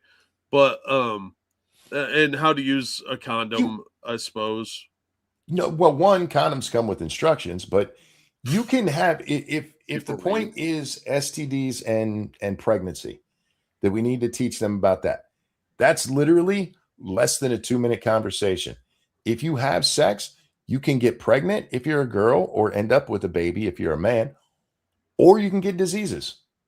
Yeah, nobody likes it when it burns when you pee. We did our first sex ed class in like a 2-hour afternoon session at school. It was like the last 2 periods of the day. It was really tedious and boring and took way longer than it needed to then. Sex is not that difficult. Real quick, Darth Mondo, thank you. The sex talk my dad had with me: if I do drugs, he will kill me. If I have sex before I'm 18, he will kill me. If I got a tattoo, he would kill me. If I want to have booze, talk to him. He wanted me to do it in a controlled environment. Well, for the record, in a lot of states, you can drink if you're under 21. You just have to do it in your parents' house. Yeah, your parents can give you alcohol. That they could give you consent. Yep. Real quick, thank you, Tyrai. Monkey already told us of his awkward relationship with the desk. Hey, me and that desk, you had a magical moment. You never forget your first love. We figure out how they work, and all you have to do is explain to kids real quick. It doesn't take that long. Sex causes pregnancy, spreads diseases. Don't be doing it willy-nilly. There you go. Yeah. But we don't. For it. The problem is we don't teach that last part anymore. We used to teach girls that their virtue mattered. And we used to teach boys, hey, stop trying to hump everything like that desk over there, Frank. Get away from it. No. Not the mahogany. But now it's all about we got to teach them that one, monogamy is not even normal. Oh, yes, it is in a species as jealous as we are. Yeah. It's not natural. Yeah, it is. And it's been proven time and time again that nobody respects the town bicycle. If you have a high body count, you're not as likely to be able to pair bond, and the guys are going to treat you like an object because you act like an object. There's a good reason not to be a whore. Not just that, though, Jack, with the reputational damage. Yeah. You spread disease. Do you know why AIDS blew up as big as it did? Because a whole bunch of dudes were butt fucking unprotected anything they could. Yeah. Casual sex is dangerous in many ways. But hey, how dare you suggest people have any self-control? Oh my God. Discipline and self-control. Lack of self-control is what leads to a bunch of middle schoolers going out and rioting in Walmart because their teachers told them to go protest ICE for some fucking reason. It's not how you build a civilization. It's how you get barbarians. Tyrai, thank you. Thanks for reminding me of all the STDs they showed us in basic training. They showed us things of nightmares, like one looked like grapes. Yeah. You know, I was reminded of the movie House Party the other day because somebody did a reaction to it. And there's a great scene in House Party where, for those who don't know, Kid and Play, they're having a big house party.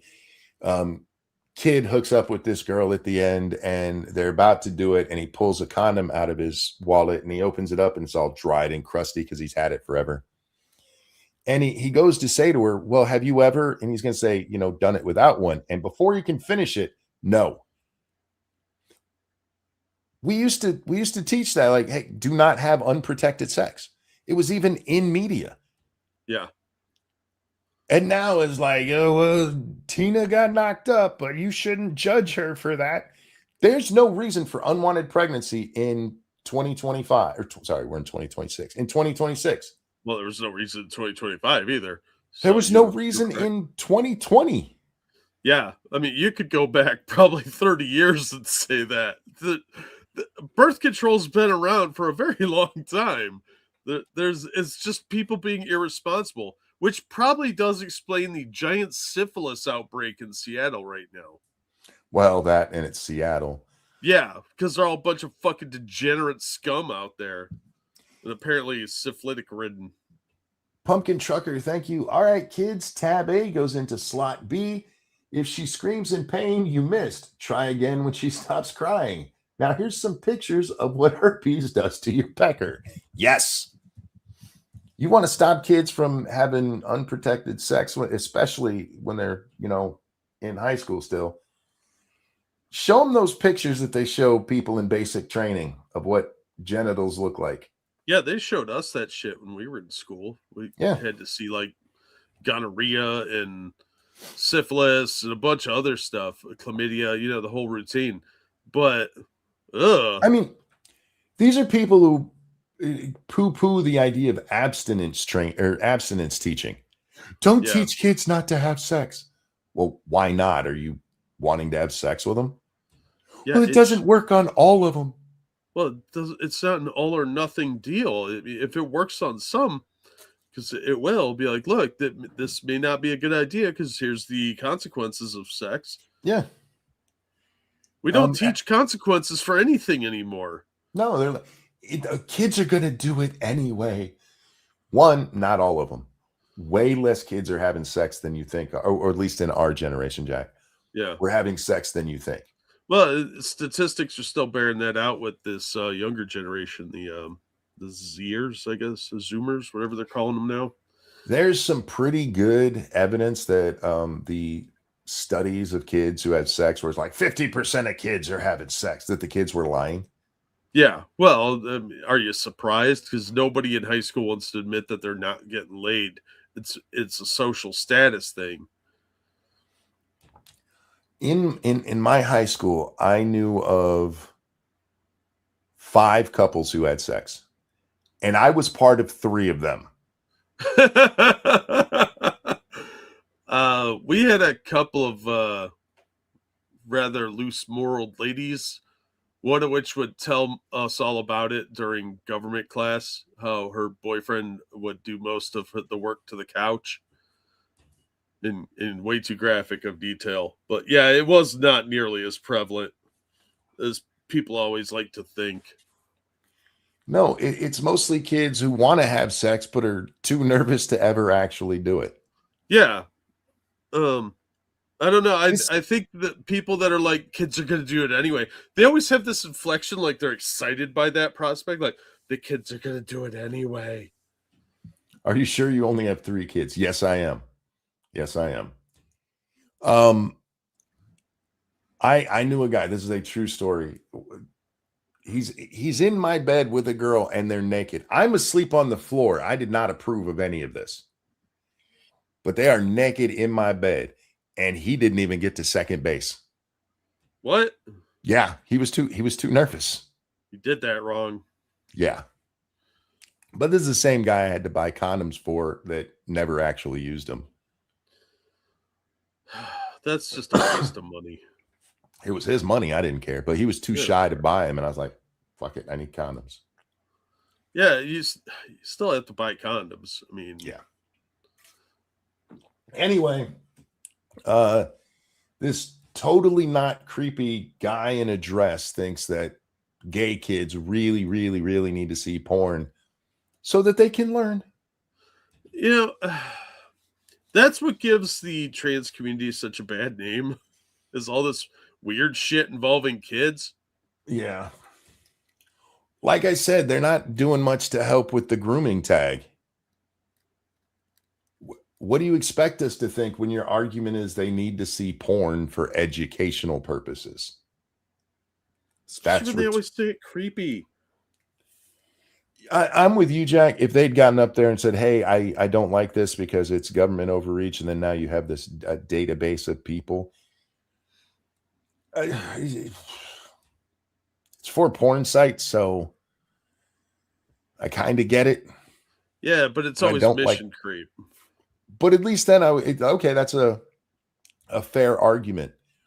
Yeah, kids won't know how to take it when I rape them in the bathroom. It's not a good argument. No, I'm paraphrasing, by the way. Well, I mean, you're kind of cutting to the chase of what they're really saying. Thank you, Tyra.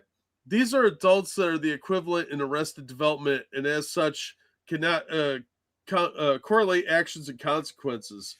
And these people vote.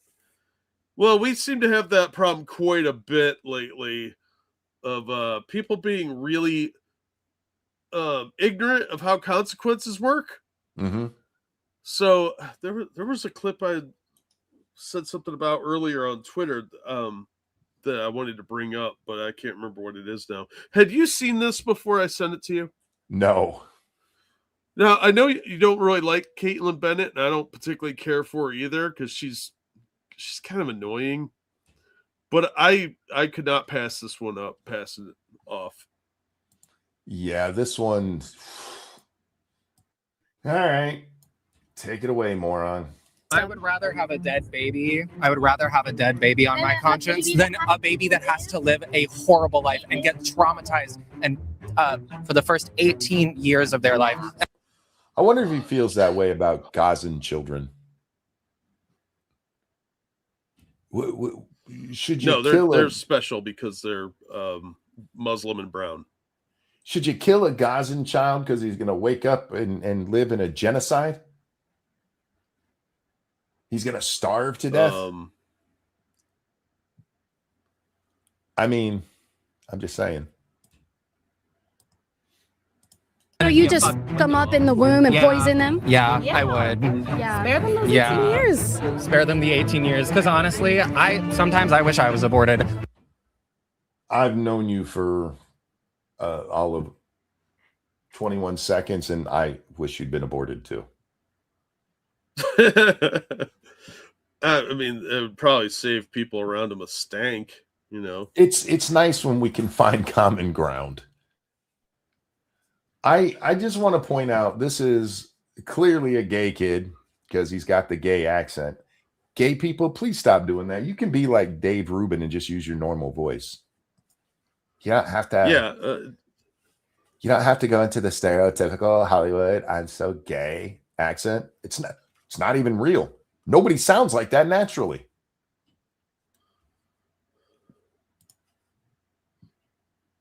Who are you doing that for?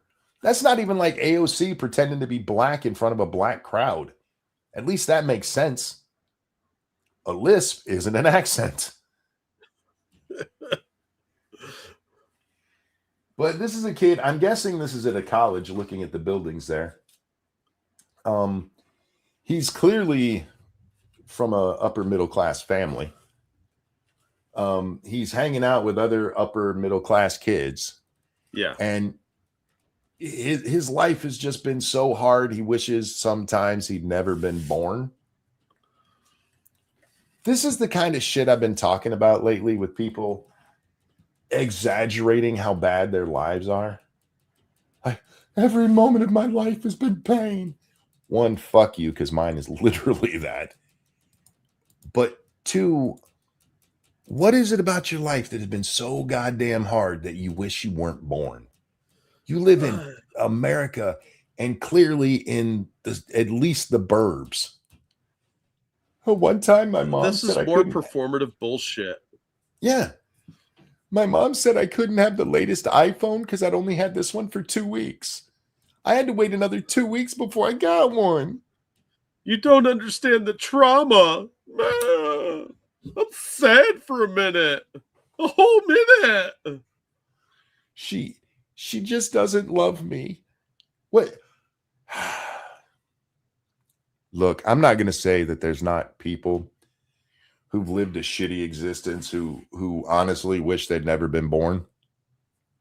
I can think some places on this earth that if I was born there and went through what I see the people like those Ethiopian kids who the only entertainment they had was starving. Yeah. Like our joy was finding a stick. Yeah, burning it because we had no other fuel. I if that kid was like, I wish I'd never been born, but I get it. I do. Yeah, that's a miserable existence. But these people that grew up in at least a middle-class household, going to college in America, free to criticize their government and anyone they want. Yeah, shut the fuck up. You're a spoiled baby. This is just pathetic. There's times, for what reason? What is the trauma you've gone through? Other than, I'm assuming, your teacher touching you. I mean, that giraffe neck, I don't know. Canada will help him get that dream. Look, yeah, that's why I say it's performative. He's done nothing to achieve his goal there. Nobody's chasing him around with coat hangers. He's trying to be edgy, but I do believe that he there's moments in his life where he's like, I wish I'd never been born, and meant it. Because he's a spoiled shithead who thinks they forgot the whip on my venti is a real problem. Yeah. People need to start appreciating how good they have it. Yes. Like right now, given the current state of everything in this world, I really wish my mom had just pulled trigger. A baby is First of all, they don't have triggers because that would shoot a bullet up through your mom's vagina and through her body and probably kill her. Almost certain. Look, I'm not saying your mom's ovaries shouldn't be shot, because clearly they're defective, but bro. That was just a brutal way to treat his mother. I mean, she brought you into this world, you ungrateful little sack of shit. My mom should be shot in the coochie. That's kind of a weird take, bro. Yeah, it seems like a very misguided abortion attempt too. Like you didn't have anything. The tried and true is the coat hanger story. So he could go with that. Like I wish mom had hooked me with the coat hanger. Thing is, the coat hanger thing isn't even real. There's like 4 examples in all of history. Yeah, but it's the go-to for them. You don't say pulled the trigger on that. That analogy doesn't work. It's the wrong idiom. I hear you, but we do need to point out again that the whole back alley abortion and coat hanger abortion is largely nonsense. Oh yeah, for the record, yeah. It's very, great. very rare. It's great for jokes. We've made a ton of coat hanger jokes. That's because we're awesome. Because they're funny. Yeah. But for the record, just to keep history correct, there's very little evidence of any of that. Yeah, it's largely a fiction created by the entertainment industry to over dramatize everything. Yippers. A lifetime commitment. So why does that baby have to be crushed and suctioned out to death and poisoned to death instead of just getting a C-section in the 3rd trimester and giving that baby care and adopt it out? Or even it would be so much better for that baby. How about don't get pregnant? We should start there. How about close your legs, you filthy whores? Yeah. Not allowed to tell them that, Jack. We've had the sexual revolution. Oh, yeah. Well, that's why they all sit like Miss Penthouse 97 with their legs widespread, scratching themselves at Walmart. Ew. I may have been at Walmart earlier. Baby to be in the system for 18 years and to be crushed and poisoned. No, it would be better. It would be better for a child to be ripped apart in the womb than to be in foster care for 18 years. Foster care is a really messed up system. Okay, let's take that to a little more of an extreme, right? Because she's talking about in the womb, and they're talking about 18 years of suffering. What if the baby's 1? What if the baby's 1? Should you kill it then so that it doesn't have to go through that other 17 years?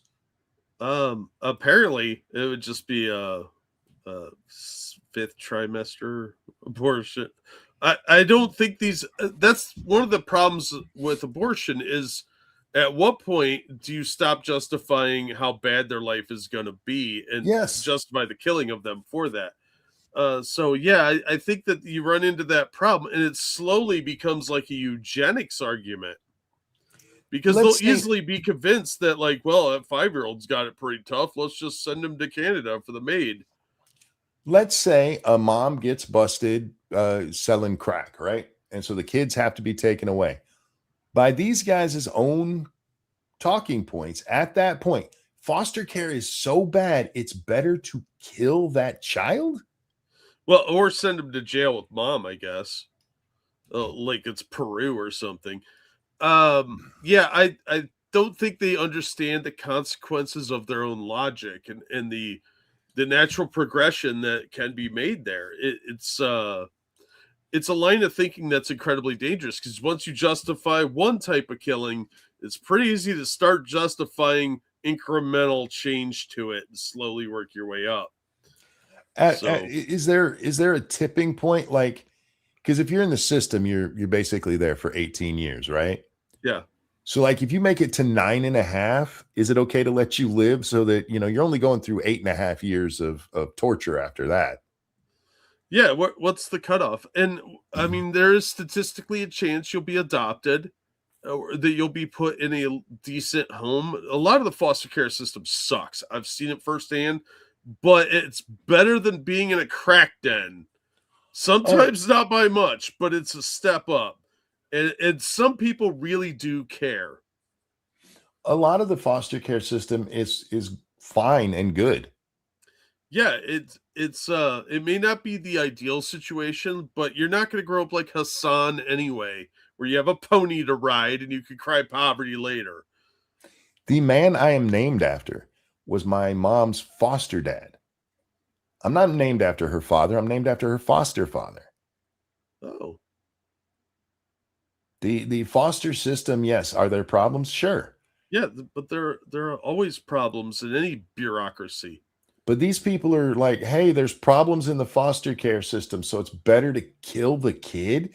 And they're not even dressing it up as in the clump of cells or anything. No, just kill the kid. Yeah, so that they don't experience life. God, life is not easy. Okay, it's going to get hard at some point in your life. Most people don't have a cushy life. And these people are either too young or too stupid or too entitled to understand that. Just because you have bad things happen to you doesn't mean that forms your entire life. There's an old phrase my dad used to say that really applies to a lot of stuff these days is grow up and get over it. We were taught many times, I'm sure you heard the phrase too, Jack, life isn't fair. Yeah. And these days, look, some people go through much, like my mom went through much worse than I ever did. So I'm not suggesting people don't have bad lives, but I am suggesting most of us, the overwhelming majority of us, life is not just fine, but good. If you're in the United States, life is good. Yeah, you don't have to worry about, as a general rule, the majority of the population, generally speaking, yes, doesn't have to worry about starvation. They don't have to worry about shelter. These things are all things that are achievable. Mm-hmm. It's not, you're not priced out. Your social credit score, at least currently, is not going to be applied to your housing like in China. So if you speak ill of the supreme leader, you don't lose your ability to travel. You don't lose your ability to find a home or an apartment, and you're forced out on the street with no job prospects, becoming an illegal day laborer. We don't have those problems in most of Western world. Even in some like second and third world countries, you can still survive. Mm-hmm. And yes, life will be hard, but it's not as hard as it was 100 years ago, even 50 years ago, in even a lot of those third world countries. But life being hard is a relative term. Yeah. If you grow up in a third world culture, you're used to it. If Hassan had to actually go work at a burger place, he would think that life is hard. Oh, he would cry himself to sleep every day. If that's what he had to do to survive, that would be, oh my God, this is the worst thing ever. Meanwhile, for some people, it's like, oh, fuck, I got a job at McDonald's. Yes, finally, at least I'm making some money. Yeah, I can pay my bills. I can survive. Yeah, there is way too many coddled people in our society that this mentality is this prevalent. That I'm starting to really, really say, bring back some bullying. I'm starting to have a problem with the term life is hard, because life isn't that hard. Life just happens. Yeah, most of what makes life hard is our bitching about it. It's mostly a simplification of life has challenges. And it's kind of a nebulous phraseology because everybody handles challenge differently. And you're better equipped than somebody else might be for a specific challenge. Like when my parents died, I didn't have a choice in the matter. I had to step up and do what had to be done there. So you either face your problems or you crawl in the fetal position and whine and moan and hope somebody else will come pick up your pieces. Life doesn't work that way. Nobody's going to come bail you out after a while. When you're a 30-year-old, you better stop bitching about stuff that happened when you were a teenager, because it's over. It's been done for a while. It's time to put your big boy pants on and get out and stop complaining all the time. Nobody wants to hear it and nobody cares. All right. I promised we were going to talk about Virginia, and here it is. Bill Mitchell tweeted out, no matter what a Democrat promises you, they're going to tax the hell out of you. They just are. Look at Virginia. Spanberger ran on affordability and then immediately skyrocketed taxes. This is not correct. Okay. For the record, no new taxes have been passed under Spanberger in Virginia, which is what this dickhead tells us. Not a single tax has been raised since Democrats took control of Virginia. In fact, Democrats are currently considering ways to eliminate the car tax. Then if we scroll down just a little tiny bit, we get this. The 2026 Virginia Assembly session, with Democrats holding majorities in both chambers, Democratic lawmakers have introduced 50 bills proposing new taxes. Holy shit. 50. And our little moron has a response for that. He says, a lot of these bills have already died in committee. One member proposing a bill does not equal passing a bill. Okay. One member didn't suggest a bill. 50 of them did. Holy fuck, man. That's crazy. Yeah, they're trying to tax the shit out of everything. And yes, some of them have died in committee. There's 2 right now that are pretty much on track to be passed. Good luck, Virginia. That's what you get. Yeah. Well, that's the thing, is they just flood it with a bunch of different tax bills, and eventually some of them are going to make it through. It is absolutely correct to say that the taxes haven't gone through yet. But what this little asshole is trying to do is lie. Democrats are not trying to lower the tax burden. They're actually trying to increase it quite a bit. Yeah. Look at what Mamdani's doing in New York. He's pulling the same shit. He's threatening to raise property taxes if they don't give him access to the slush fund to make up for the shortfalls in his budget. Yeah. Mamdani just came out and said that there was a plan to hire 5,000 new police out there in New York, and he's killed that, and he's cutting their budget. Yeah, that's so he could raise more money for the Department of Education. He's not cutting the budget. He's actually increasing it by like $10 billion. Yeah. Sean did a really good video on this, Actual Justice Warrior. Yeah. How New York City's budget is almost that of the entire state of Florida. Yeah. Real quickly, thank you, Evolved Potato. Speaking about MAID, did you guys see they killed a 26-year-old with, quote, seasonal depression, end quote? Or the woman that didn't want to die, but her husband didn't want to take care of her, started with just for terminally ill people in pain, now just anyone. Yeah, and they're advocating for children as young as 5 to be able to use it. Yeah, this is why the whole discussion on euthanasia always leads to this. And the people who are in favor of it, like, that's a slippery slope argument, and it's not going to be that way. It's only for the really terminally sick. Mission creep. It's nonsense. They love to just throw out slippery slope and never point to, anywhere where the slope hasn't actually slipped right the fuck out from under people. Yeah. Well, they have to deceive you in order to get it through, because it's another eugenics movement thing. They want to get rid of the undesirables. I mean, these people are no better than Hitler. You're getting rid of your crippled and disabled and elderly, and now the sad people, or the people that are a burden on their loved ones. Fuck you. But we have these kids who are like, I wish I was never born. Well, go to Canada, take care of it. Yeah, I really disturbed by how prevalent these short-sighted tards are. Speaking of which, did you see the lady sitting in her car talking about ICE? No. Okay, if you want to watch the video, we can. But what? Before we change the subject, we've seen an actual push towards making suicide a noble act. Yeah, like you're somehow doing something for the betterment of the world.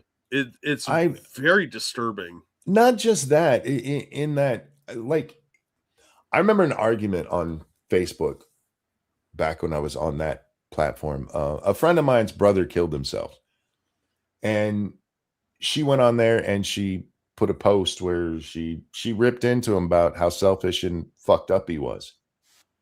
Near universal, the answers to it were, you don't know the pain he was in. You don't know what he was going. No terminal illness or anything. You don't know what he was going through. And that is always the answer when anybody says anything about how shitty it is to kill yourself and how fucked up it is for the people you left behind. Yeah. You don't know what they were going through. No, but I know what I'm going through after what they did. And he didn't give a fuck about that. And so I ripped into every one of them because I've been on her side of things. And yeah, look, it is horrifically selfish. And you know what? Sometimes I understand that selfishness. If you are actually in constant pain, not fibro, you fucking losers, but actual pain, and you just can't take it anymore, I get it. Doesn't make it less selfish. Actually, that proves the selfishness of it because it's the pain you're going through that you want out of.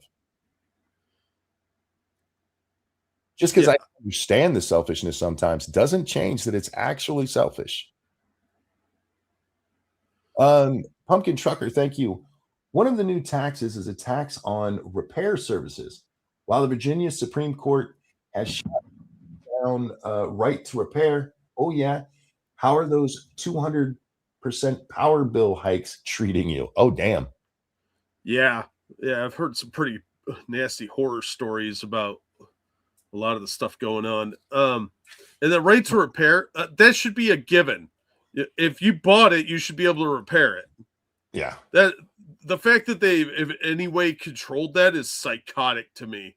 That you're a special kind of evil where you're like, that thing you own, you can't manipulate it at all. Dr. Kevorkian, yeah, fuck that guy. Yeah. Look, go ahead. Thank you, Comrade Kitty. Canada found a loophole to the Geneva checklist with that MAID program. Changed my mind. I can't. I think what they're doing is pretty evil.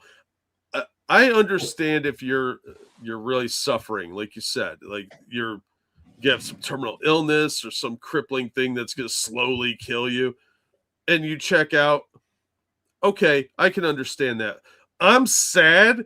I'm depressed. No, we make medications for that shit, you asshole.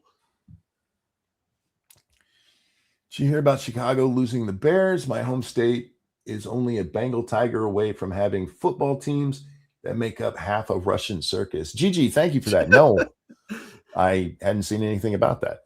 Yeah. I hope that their new logo is a bear in a cornfield.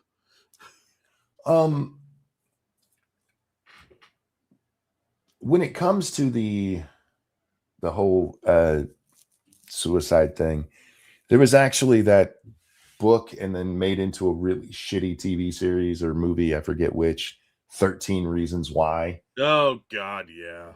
Where it's this chick who offs herself, but she leaves letters for all the people who made her do it.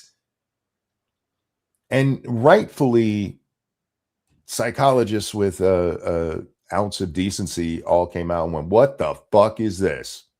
Yeah, that's how sinister, man. You not only are you ruining other people's lives by deleting yourself like that, but then you're like telling them they're to blame. Like you picked out a handful of people and you're blaming them for your suicide. You're an asshole. That wasn't even on my radar. They just told everyone who read that if those things are happening to you, it's okay to kill yourself. They made you do it. Yeah, it's justifying suicide, and it's gross to begin with. But then it's bad enough you're ruining your family's lives, and they're all going to wonder what they could have done and play those scenarios out. But then you write letters to people and be like, "Oh my God," because you're such an ass. Now, I understand that in the story, some of them were like really scummy people, but that's kind of evil still. The whole premise of it is they'll know when I'm gone. They'll regret it when I'm gone. They'll miss me when I'm dead. It's a stupid, childish kind of thinking that somebody turned into a book and tried to make deep, but it's just more of the dehumanizing of humans. Yeah. Like, suicide is the right answer. No, it ain't. No, it ain't. No, it's not. It's there are better ways to handle your problems. If you're down that far that you can't see a way out, call somebody. Call a hotline. Call your friends. There are people out there that care. Jesus. If you don't, I'm not going to care about you. I mean, as much as I appreciate that when Junior Seau shot himself in the chest. He did that so his brain could be studied. Imagine what more you could have done staying around. Yeah. And bringing attention. And we have just glorified some of the worst fucking behavior, whether it's sluttiness or suicide. It really goes to the idea that there are people out there that want to destroy everything around them. Yeah. Like that. And the conspiratorial side of me remembers what was written on the Georgia Guidestones that were mysteriously destroyed about how the population has to be reduced and how people like Bill Gates have said things like that. It's very Ra's al Ghul, but there's a certain amount of the elites around us that think they know better that want a bunch of us dead. Well, they all read The Population Bomb, and they all still treat that guy like he's not a complete retard who was proven to be false over and over and over again. Yeah. Yeah. There is definitely a anti-human sickness going around, and definitely an anti-Western civilization one. Yeah. The MASH theme was written by a teenager. Yes. By the way, the name of that song is Suicide is Painless.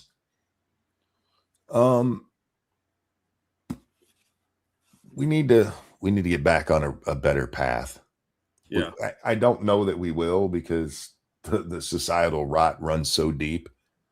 They've got at least 2 generations of people convinced of the evils of the world, and there are good things going on. Trump's going to disclose UFOs. Every vet I know hates the VA. My dad didn't hate it. He was frustrated with it many times, but still appreciated it. A lot of the people who work for the VA are trying their best. Yeah, it's the fact that there's too much bureaucracy involved. Yeah. That's what hurts the VA the most, is it's a government operation. So, of course, it sucks. Anyway, guys, we're going to wrap up there. Thank you for coming and hanging out with us. Thank you for the donation. You guys are so very kind. I didn't mean to get on a sad topic like suicide, but it really is another one of those places where you just see the lack of humanity in humans. Like this is not something we should ever glorify. The best you can do is say that it's horrifically sad, even if you get their reason. It's like, that's just sad that was all they could think of. It should never be like, look at this hero and how she wrote letters to somebody. Fuck you. Go fuck yourself. Jack, anything you want to show? I dropped a link to a new video that's pretty awesome that needs some love on that channel. But thank you guys so much for the tips. You guys are awesome. And thanks for listening to us complain and coming out. And thanks for the kitty pictures, because there's so many cute kitty cats out there. Veterans hate the paper pushers. I gave up on my claim because of the pencil neck, because the pencil necks blew me off. Yeah, and look, I have a friend who's just got very good news from the VA, full benefits and everything, after they strung him on for years and years and years and years. He's much more positive about them now that he's got a resolution. Yeah, well, you got to fight tooth and nail to get it. Yeah, that's the problem. Anyway, guys, thanks for joining us. Jack, a pleasure as always. Always glad to be here.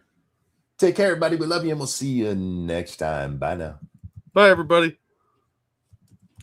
Oh, I'm supposed to sing right now. No.